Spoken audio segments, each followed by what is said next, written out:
Welcome to Big TV. Heart attack ఈ మాట వింటేనే గుండె ఆగిపోయేంత ఆందోళన పడతాం.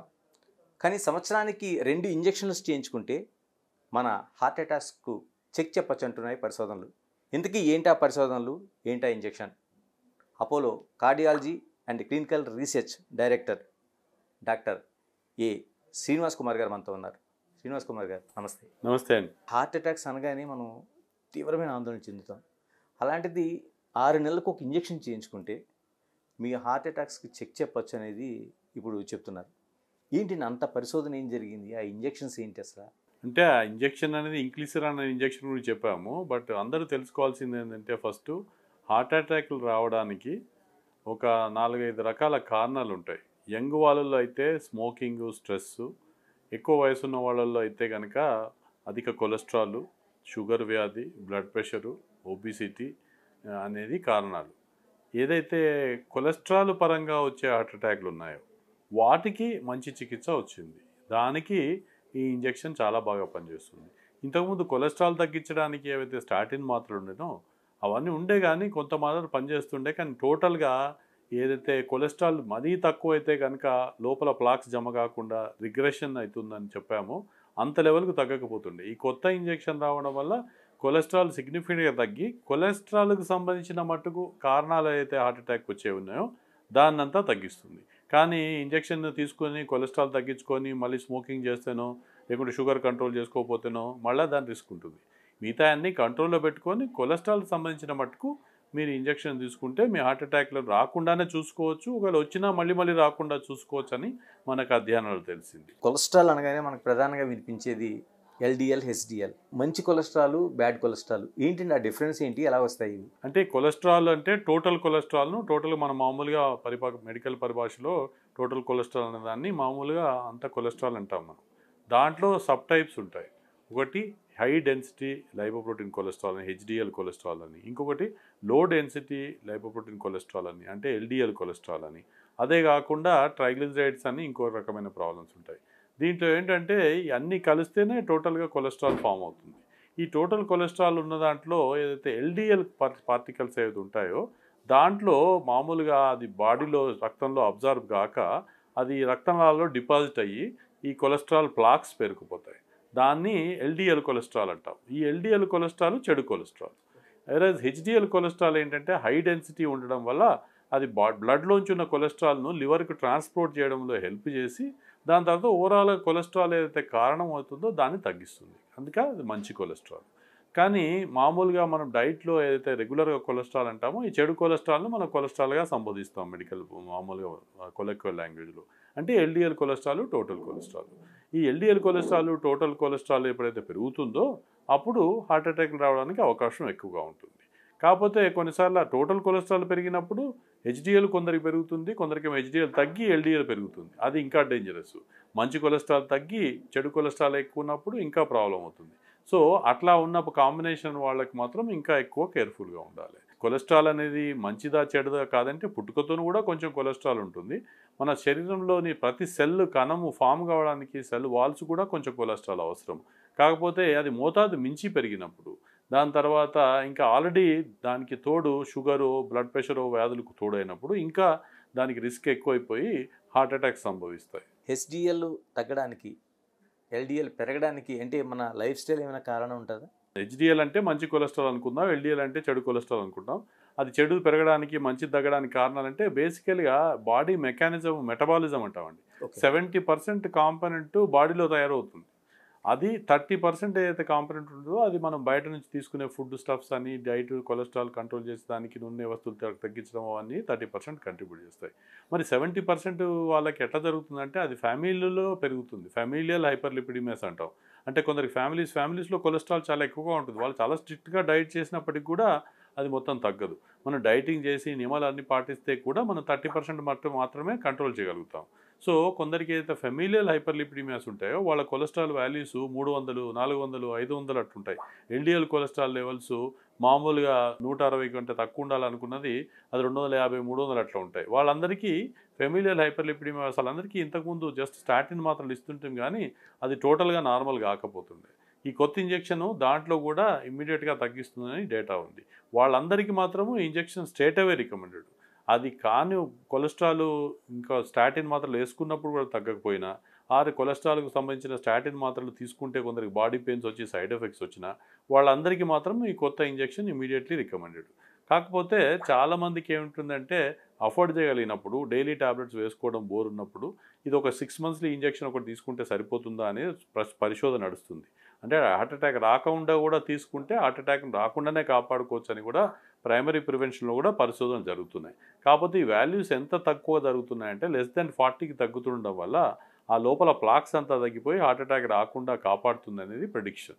డాక్టర్ ఎంత ఉంది కాస్ట్? అంటే 6 నెలలకు ఒకసారి చేయించుకోవాలంటున్నారు. అంటే ఏదో ఒకే ఒక కంపెనీ ఉందా, లేకపోతే వేరియస్ కంపెనీస్ కనిపిస్తున్నాయి? ఎంత కాస్ట్ ఎలా ఉంది దీనికి సంబంధించి? అంటే కాస్ట్ అనేది సెకండరీ అండి. కాకపోతే ఎఫెక్టివ్నెస్ చాలా ఎక్కువగా ఉంది. ప్రస్తుతం నోవార్టిస్ అనే కంపెనీ దీన్ని లాంచ్ చేసింది. వాళ్ళు మళ్ళీ కొన్ని వేరే కంపెనీస్కి లుపిన్ అట్లాంటి కంపెనీస్ కూడా ఇచ్చినట్టున్నారు. ఒరిజినల్గా మాత్రం బయట కూడా అమెరికాలో అది కూడా లాంచ్ అయి ఉన్నది. రఫ్లీ కాస్ట్ ₹1,00,000 దాకా ఉన్నట్టుంది 6 మంత్స్ది.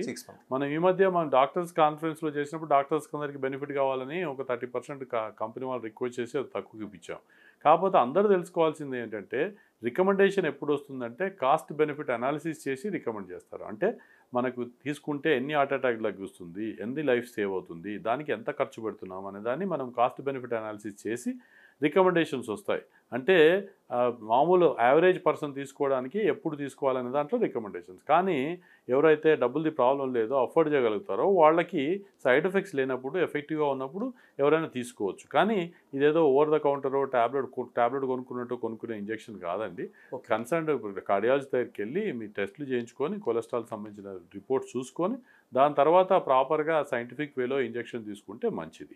కాకపోతే అందరికీ ఇది ఒక అద్భుతమైన ట్రీట్మెంట్ వచ్చింది. కొలెస్ట్రాల్ తగ్గడానికి చాలా సిగ్నిఫికెంట్గా తగ్గుతుంది, ఏమాత్రం సైడ్ ఎఫెక్ట్ లేకుండా తగ్గుతుంది అనేది మీ మీడియా ద్వారా చెప్పవచ్చు. ఓపెన్ హార్ట్ సర్జరీ చేయించుకున్న వాళ్ళు కావచ్చు, లేదంటే స్టెంట్స్ ఆల్రెడీ ఉన్నవాళ్ళు కావచ్చు, ఈ ఇంజెక్షన్ ఉపయోగం ఏంటి? చేయించుకోవడం వల్ల ప్రయోజనం ఉంది కదా? అంటే కొలెస్ట్రాల్ కంట్రోల్ అవుతుంది కనుక ప్రయోజనం ఉంటుందండి. ఓకే. సో కాకపోతే చాలామందికి కొలెస్ట్రాల్ మరీ నార్మల్గా ఉన్న వాళ్ళు అంత తక్కువ ఉంటారు.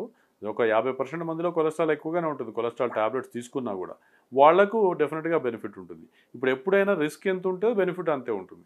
చాలా హై కొలెస్ట్రాల్ 500 కొలెస్ట్రాల్ ఉన్న వాళ్ళకు ఎంత బెనిఫిట్ ఉంటుందో దాంతో కంపేర్ చేస్తే 200 కొలెస్ట్రాల్ ఉన్న వాళ్ళకి తక్కువ బెనిఫిట్ ఉంటుంది. కాకపోతే బెనిఫిట్ అయితే ఉన్నమాట వాస్తవము. సేఫ్టీ పరంగా కూడా సేఫ్ అని ప్రూవ్ అయింది. కాకపోతే ఒకసారి వేసుకొని దాన్ని మానేసామనుకోండి మళ్ళీ గ్రాడ్యువల్గా దాని ఎఫెక్ట్ పోతుంది, మళ్ళీ మొదటికి వస్తుంది కొలెస్ట్రాల్. కనుక మనం ఒకసారి తీసుకొని మానేస్తే వీలుపడదు. రెగ్యులర్గా ఏదైనా కూడా అంతే లైఫ్లో మనం యాక్టివిటీ చేసి మనం కష్టపడ్డప్పుడే లాభం ఉంటుంది. అలాగే మెడిసిన్ ఎఫెక్ట్ కూడా 6 నెలల వరకు దాని ఉంటుంది, కానీ తర్వాత తీసేస్తే మళ్ళీ పెరిగేదానికి అవకాశం ఉంటుంది. మా యూజిన్ బ్రాన్వాల్డ్ అని మా కార్డియాలజీ పితామహుడిగా కన్సిడర్ చేస్తాం. మా పుస్తకాలు అవన్నీ ఆయన రాశారు. వారు దీంట్లో రీసెర్చ్ చేసి ఏమన్నారంటే ఈ కొలెస్ట్రాల్ మెడిసిన్ కనుక మనం యంగ్ ఏజ్లోనే మొదలుపెట్టినట్టయితే 30 ఏళ్ళు 40 ఏళ్ళలో మొదలుపెట్టినట్టయితే ఈ కొలెస్ట్రాల్ మరీ పెరిగి హార్ట్ అటాక్లు రాకుండా గ్రాఫ్ ఫ్లాట్ అయిపోయి 100 ఏళ్ల వరకు కూడా మీకు హార్ట్ అటాక్ రాకుండా ఉండగలుగుతారు ఈ మెడిసిన్ అని వారు ఎడ్యుకేటెడ్ ప్రెడిక్షన్తో చెప్పారు. అది ప్రూవ్ కావాల్సినది. కాకపోతే ఇంతకుముందు కొలెస్ట్రాల్ వాల్యూస్ అంత తక్కువ ఉన్నప్పుడు ఈ హార్ట్ అటాక్ రేంజ్కి పెరగదు, ఫ్లాట్గా ఉంటుందనే ఉద్దేశంతో ఈ ఎఫెక్టివ్గా వస్తుంది. 100 ఏళ్ల వరకు కొలెస్ట్రాల్ ఈ ఇంజెక్షన్ కంట్రోల్ చేసి హార్ట్ అటాక్ లేకుండా జీవించగలచ్చు అని ప్రెడిక్షన్. ఇది ఫెమిలియల్ హైపర్లిపిడిమియా ఇందాక చెప్పినట్టుగా పుట్టుకతోనే ఎక్కువ ఉన్న వాళ్ళకి మాత్రం హార్ట్ అటాక్లు 30 ఏళ్ళకి 20 ఏళ్ళకే వస్తాయి. వాళ్ళకైతే డెఫినెట్గా తగ్గుతుంది. ఈ మధ్య రకంగా ఉన్న వాళ్ళకి ఏదైతే ఉంటుందో అది కొలెస్ట్రాల్ ఎక్కువగా ఉండి కంట్రోల్ కాని వాళ్ళకి దెన్ అప్పటికి కూడా బెనిఫిట్ ఉంటుంది. మొత్తానికి కొలెస్ట్రాల్ తక్కువ ఉన్న వాళ్ళు అంటే కొన్ని పర్సెంటేజ్లో కొందరికి మన ఇండియాలో కొలెస్ట్రాల్ తక్కువ ఉన్న వాళ్ళు కూడా కొందరు ఉంటారు. అట్లాంటి వాళ్ళకి అంత బెనిఫిట్ ఉండకపోవచ్చు. ఇంకొక రకమైన కొలెస్ట్రాల్ అబ్నార్మాలిటీ అయితే ఉంటుందో ట్రైగ్లిజరైడ్స్ అనే కాంపనెంట్ కొలెస్ట్రాల్, దానికి కూడా ఇదంతా పెద్దగా పనిచేయదు. ఎల్డిఎల్ లాంటి కొలెస్ట్రాల్ టోటల్ కొలెస్ట్రాల్కి పనిచేస్తుంది, కానీ ట్రైగ్లిజరైడ్స్ అనే కొలెస్ట్రాల్ ఎక్కువ ఉన్నప్పుడు ఇంకా కొత్త రీసెర్చ్ జరుగుతుంది. దానికి యాంజిప్లాట్ రిసెప్టర్స్ బ్లాకేజ్ అని, అది మాత్రం ఇంకా ఎక్కువగా ట్రైగ్లిజరైడ్స్ మీద పనిచేస్తుంది. కొన్ని రకాల కారణాలు ఉంటాయి కొలెస్ట్రాల్ పెరగడానికి, ట్రైగ్లిజరైడ్స్ పెరగడానికి. అట్లాంటి వాళ్ళకు ఆ కారణాలు కూడా మనం ట్రీట్ చేయాలి. అంటే హైపోథైరాయిడిజం ఉంటే పెరుగుతుంది, డయాబెటీస్ ఉంటే, అవన్నీ కూడా కంట్రోల్ కూడా ముఖ్యం. ఇంకొకటి అందరూ ప్రేక్షకులు తెలుసుకోవాలని ముఖ్యమైన విషయం ఏంటంటే నేను ఇంజెక్షన్ తీసుకున్నాను ఇంకా నాకు హార్ట్ అటాక్ రాదు అని చెప్పి స్మోకింగ్ చేసుకుంటూ తాక్కుంటూ అసలే ఏమి ఎక్సర్సైజ్ చేయకుండా మీకు వేరే risk factors diabetes blood pressure ఉన్నప్పుడు దాని ట్రీట్మెంట్ తీసుకోక మాత్రం అది చాలా ప్రమాదం, అది కరెక్ట్ కాదు. అన్ని ప్రికాషన్స్ పాటిస్తూ దాని మీద ఇది తీసుకుంటే చాలా లాభం ఉంటుంది. డాక్టర్, ఇంకా ప్రధానంగా మనకి చాలా చిన్న పిల్లల్లోనే ఒబేసిటీ చూస్తున్నాం. వాళ్ళ లైఫ్ స్టైల్ కావచ్చు, లేకపోతే ఆటలు లేకపోవచ్చు. మరికొందరికి మనకి డిఎన్ఏలోనే ఆ ప్రాబ్లం వంశపారంపర్యంగా ఉండి హార్ట్ అటాక్ వచ్చే అవకాశం ఉందని ఇప్పటికీ అనేక పరిశోధనలు చెప్తున్నాయి. వీళ్ళు ఏ ఏజ్ నుంచి వేయించుకోవచ్చు? దీనికి ఏమైనా వయసుతో ఉందా ఇంజెక్షన్ వేయించుకోవడానికి? అలాంటి పరిమితులు ఏమైనా ఉన్నాయి? అంటే ఫెమిలియల్ హైపర్లిపిడీమియా కనుక వాళ్ళ డాక్యుమెంటెడ్ ఉంటే, అందరూ దొడ్డుగున్న పిల్లలకు కాదండి, ఒబిసిటీ అనేది రకరకాల కారణాల వల్ల ఉంటుంది. అందులో ఒకటి ఫెమిలియల్ హైపర్లిపిడీమియా. అలా ఉన్న వాళ్ళకి మాత్రము ఎంత అర్లీగా స్టార్ట్ చేసినా బెనిఫిటే.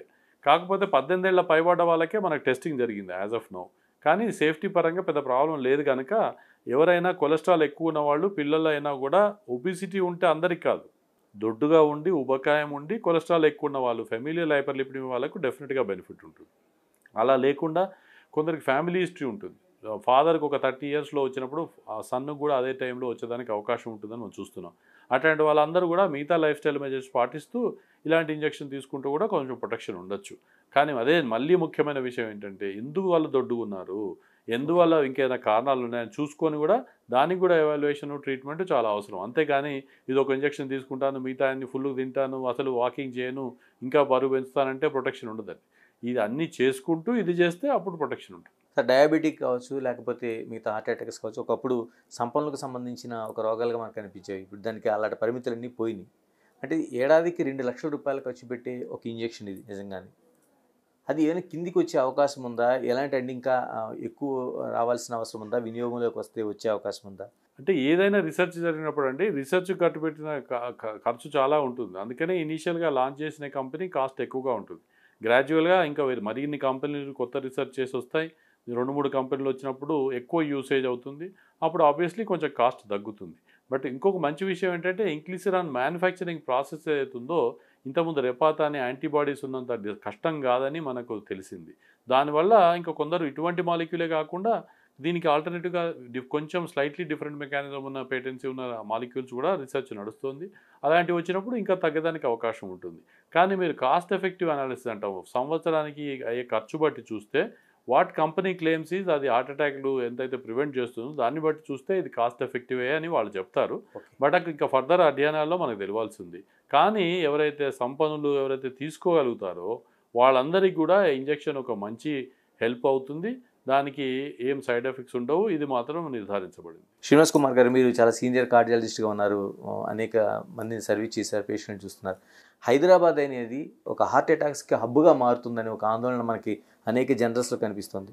మీరు చూస్తున్న పేషెంట్లు కావచ్చు, మీ అధ్యయనం ప్రకారం ఈ ప్రధాన కారణం ఏమవుతుందండి? అంటే హైదరాబాద్లో అన్ఫార్చునేట్లీ ఏంటంటే అండి, డయాబెటీస్ ఇన్సిడెన్స్ చాలా ఎక్కువగా ఉంది. దీన్ని అన్ఫార్చునేట్లీ కొందరు డయాబెటాబాద్ కూడా అంటారు. ఇది మన ఫ్యామిలీలలో ఎక్కువ క్లోజ్ రిలేటివ్ మ్యారేజెస్ అనుకోండి, మనం ఒక పర్టికులర్ తెగలో కమ్యూనిటీస్లో ఎక్కువ క్లోజ్ రిలేటివ్స్నే మ్యారేజ్ చేసుకుంటారు. వాళ్ళలో అనుకోండి ఫాదర్ మదర్కి ఇద్దరికి డయాబెటీస్ ఉన్నప్పుడు వాళ్ళు పెళ్లి చేసుకుంటే పిల్లలకి ఇంకా డయాబెటీస్ వచ్చేదానికి అవకాశం ఎక్కువగా ఉంటుంది. కనుక వీళ్ళందరూ డయాబెటీస్ ఇన్సిడెన్స్ ఎక్కువగా ఉండడం వల్ల, ఇంకా స్ట్రెస్ లెవెల్స్ వాళ్ళకు ఎక్కువగా ఉండడం వల్ల కూడా మన దగ్గర కొంచెము హార్ట్ అటాక్లు ఎక్కువగా చూస్తున్నమాట వాస్తవం. ఇది కంపేర్ టు మన అర్లీ పార్ట్ ఆఫ్ డెమోక్రసీ వచ్చినప్పటికీ ఇప్పటికీ పెరిగినమాట కూడా వాస్తవం. కానీ ఇది మన అరికట్టడానికి మనం అందరం కూడా చేయాల్సింది ఏమిటంటే, ఈ ఏదైతే మనము 5 పంచసూత్రాలు అంటాను నేను బేసికలీ, ఇది పాటించి మనం రాకుండా కాపాడుకోవడానికి సైన్స్ అనండి, నేచర్ అండి మార్గం ఇచ్చింది. కానీ చాలామంది ఏంటంటే హెల్తీ లైఫ్ స్టైల్ పాటించరు, మాకు టైం లేదంటారు. దానివల్ల ఈ ఎక్సర్సైజ్ లేక, డైట్లో నియమాలు పాటించక, డయాబెటీస్ అది ఉన్నప్పుడు దాని ట్రీట్మెంట్ తీసుకోక, స్ట్రెస్ పడి, నిద్ర సరిగా లేక, స్మోకింగ్ చేసి, ఇవన్నీ చేసుకొని ఎక్సర్సైజ్ అసలే చేయకుండా ఇంకా హార్ట్ అటాక్ల బారిన ఎక్కువగా పడుతున్నారు. కానీ మనం ఇందాక చెప్పినట్టుగా 5 నియమాలు పాటిస్తే, అంటే హాయిగా నిద్రించడం, రోజుకు కనీసం 6 గంటలు నిద్రించడం, స్ట్రెస్ లేకుండా ఉండడం, హ్యాపీగా ఉండడం, ఇంకా స్మోకింగ్ చేయకుండా, దురలవాట్లు లేకుండా ఉండడం, ఇంకా మనకు ఏవైతే వాకింగ్, ఎక్సర్సైజ్ కనీసం రోజుకు 30 నిమిషాలన్నా ఎక్సర్సైజ్ చేయడం, వారంలో 5 రోజులు చేసినా దాని బెనిఫిట్ ఉంటుంది. డైట్లో నియమాలు పాటించడం, ఇవన్నీ ఇంకా ఒకవేళ అన్ఫార్చునేట్లీ ఎవరికైనా డయాబెటీస్, బ్లడ్ ప్రెషర్ వచ్చినప్పుడు ఉంటే కనుక దాని ట్రీట్మెంట్ తీసుకుంటే మనకు హార్ట్ అటాక్ రిస్క్ను 1%, 2%, 10%, 20% కాదండి, 80% వరకు తగ్గించవచ్చని మనకు అధ్యయనాలు తెలిసింది. కానీ చాలామంది నియమాలు ఎవరు పాటిస్తున్నారంటే పాపులేషన్లో ఓన్లీ 1% పాపులేషనే పాటిస్తున్నారు. ఇట్లాంటి ప్రోగ్రామ్స్ ద్వారా పాపులేషన్ హెల్త్ ఎడ్యుకేషన్ పెరుగుతున్నమాట వాస్తవము, అవేర్నెస్ పెరుగుతున్నమాట వాస్తవము. అందరూ కూడా వారి కోసం రోజు కనీసం 30 నిమిషాలు టైం కేటాయించుకొని వాకింగ్ చేసి ఎక్సర్సైజ్ చేసి డైట్లో తిందని కాదు కానీ ఏదైనా అతి సర్వత్ర వర్జ్యత అన్నట్టుగా ఏదైనా అతిగా తినకుండా వెజిటేబుల్ డైట్స్ బెటర్ ప్రిఫరబుల్. నియమాలు పాటించుకొని వాకింగ్ చేసుకొని స్ట్రెస్ లేకుండా హ్యాపీగా ఉండి రోజుకు కనీసం 6 గంటలు నిద్రించి ఒకవేళ అన్ఫార్చునేట్లీ కొలెస్ట్రాల్ షుగర్ బీపీ వచ్చినప్పుడు దాని ట్రీట్మెంట్ తీసుకుంటే హార్ట్ అటాక్ లేకుండా మీరు అందరూ కూడా హ్యాపీగా ఉండగలుగుతారు. ఇది తెలుసుకోవాల్సిన విషయము. ఒకవేళ అధిక కొలెస్ట్రాల్ ఉన్నప్పుడు ఇంతకుముందు ప్రాబ్లం ఉన్న వాళ్ళు కూడా ఈ కొత్త ఇంజెక్షన్ వచ్చిందని తెలుసుకొని మిమ్మల్ని మీరు కాపాడుకుంటారని ఆశిస్తూ నేను మీ doctor Srinivas Kumar. Thank you doctor గారు. ఇది మనకి టోటల్గా ఏదైతే ఒక ప్రయోగాత్మకంగా బయటకు వచ్చిందో ఇంజెక్షన్ మంచి ఫలితాలు చూపిస్తుంది. ఖచ్చితంగా దీని ఫలితాలు అందరూ అనుభవిస్తున్నారు. దీన్ని రేటుతో మనం కంపేర్ చేసుకోకుండా ఆరోగ్యంగా అంటే గుండెపోటు రాకుండా నిరోధించడానికి ఆ కొలెస్ట్రాల్ని ఏదైతే అడ్డుకట్ట వేయడానికి ప్రధానమైన మార్గంగా చెప్తున్నారు. ఏదేమైనా దీంతో పాటు మనం పంచసూత్రాలుగా ఉండే మన ఆరోగ్య సూత్రాలను పాటించడంతో పాటు దైనందిక జీవితంలో మార్పులు చేసుకుంటూ ముందుకెళ్లాల్సిన అవసరం ఉంది. ఏదో ఈ ఇంజెక్షన్స్ తీసుకున్నాం కదా అని వాటిని బ్రేక్ చేస్తే వాటి ఫలితాలు అంతగా ఉండవనేది డాక్టర్ శ్రీనివాస్ మనకు స్పష్టం చేస్తున్నారు. Signing off, this is Ganesh.